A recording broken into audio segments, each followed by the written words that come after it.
I left my home for many reasons. The most important reason was the war, because in Afghanistan there's war for a long time, and the poverty, lack of opportunities, no good education facilities. I can't really explain how it was when I left my family. Imagine if you're leaving your family, you think you're not going to see them again. It will feel very, very sad.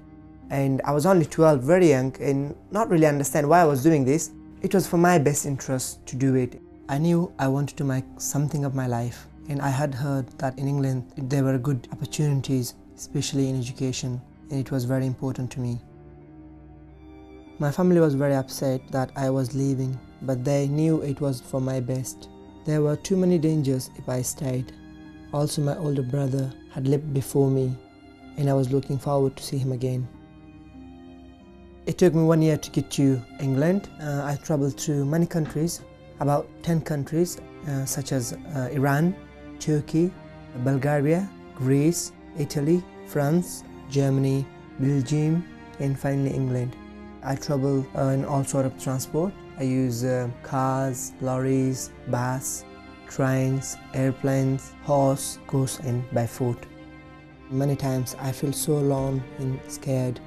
I did not understand the language in those countries, and I wondered why I was doing this when I should be at home with my family, who I miss so much. I cried many times. When I reached Turkey, I was arrested by the police and sent back to Iran, where I had to start all over again. I think all the countries I traveled, it was dangerous, and because I didn't have any passport or anything, traveling countries illegally. One of the most terrifying moments of my journey was when I had to cross the sea from Turkey to Greece. I was packed into a small boat with many others. They put so many people in one boat. The boat was like for 20 people, but they put more than 100 people in there.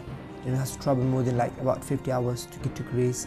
And that was the hardest moment for me. We couldn't even breathe. We all like stuck together, and we couldn't even go to the toilet. There was no food, no water, like that 48 hours.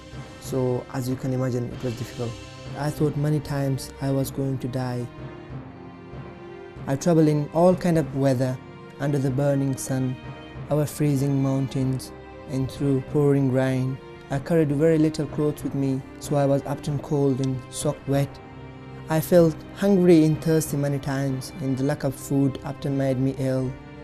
I spent many days and nights in prison cells and lived in areas we call the jungle, with hundreds of others asylum seekers sharing what little food we had.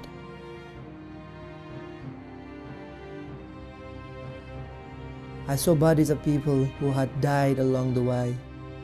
They had been trying to do the same as myself, and illness or fighting had cut their lives short. People like me who was traveling along to England or anywhere, and they weren't as fortunate as I was. And if that old people, in that age, people can die because of no water or diseases or illness, then it's very likely that I could die as well because I was very young.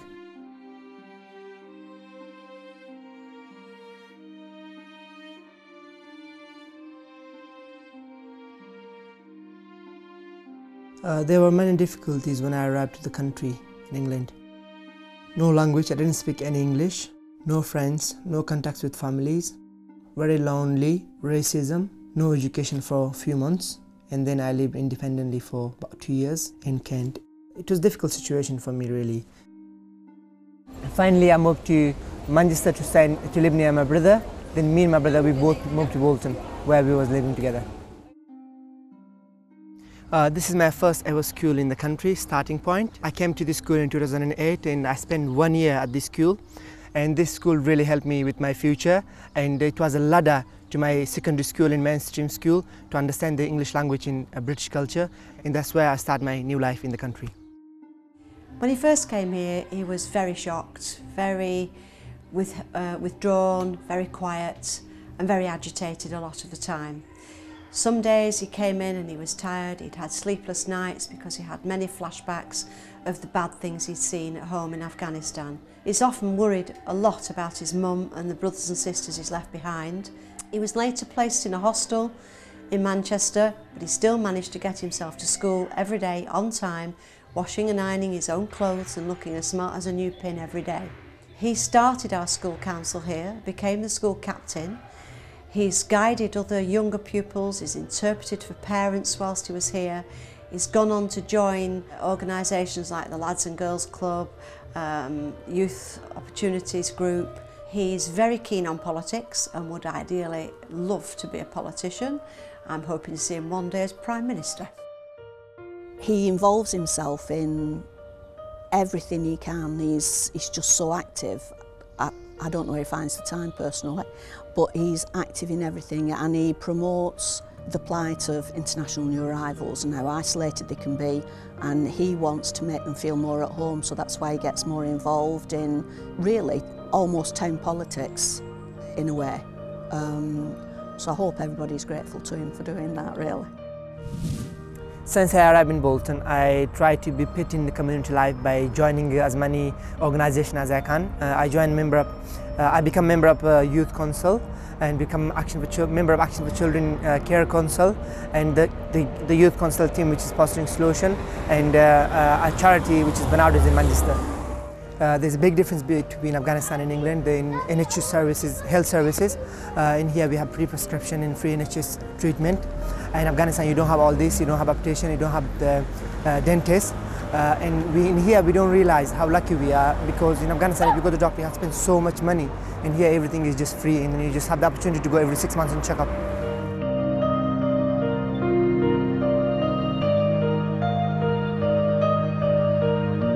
I used to go to school in Afghanistan sitting under the trees.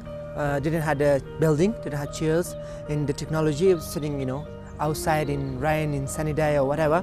But in here, I have all the technology: iPod, computer, laptop, new school, new building, chairs, table, all the facilities that I need. I have every opportunity in school that I can take part in every activity I could do in school. And I just really enjoy it, and I really appreciate what I have in school, and I'm very thankful. Gulwali is not only an individual who champions the causes of his own environment, his own people from Afghanistan, but also about all young people who might have similar problems.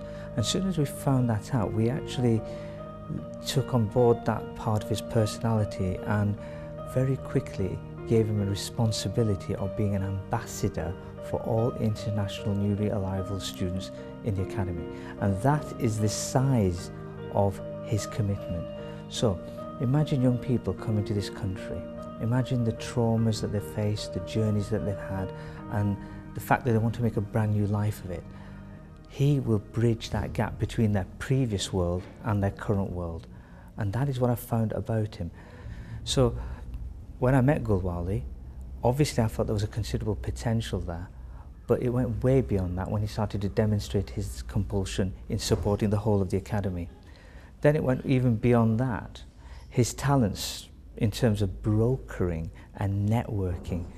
He managed to broker our relationship with other schools where there was a need to develop their international newly arrivals processes and procedures. He bridged my political gaps in Bolton. So I met councillors who knew him better than they knew me, and that provided me with a bridge into the political world. So my admiration for Gulwali goes way, way beyond just the things that he does here.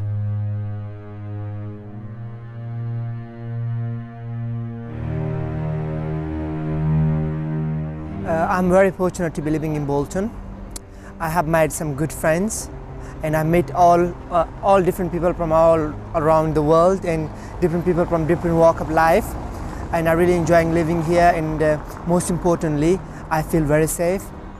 And I'm hoping to return home, but not now, because Afghanistan will be too dangerous for me. But in the future, I really hope that I can go back and see my family.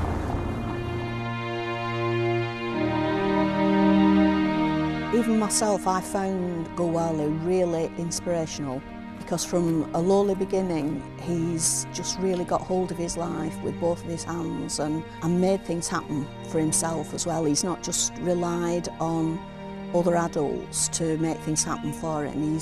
He's done things for himself, and he's been active about it. I'm very lucky to be living with caring foster family in Bolton now. My life is much easier. I still really miss my family back home in Afghanistan, but most of all, I think as a young person you can achieve a lot in life.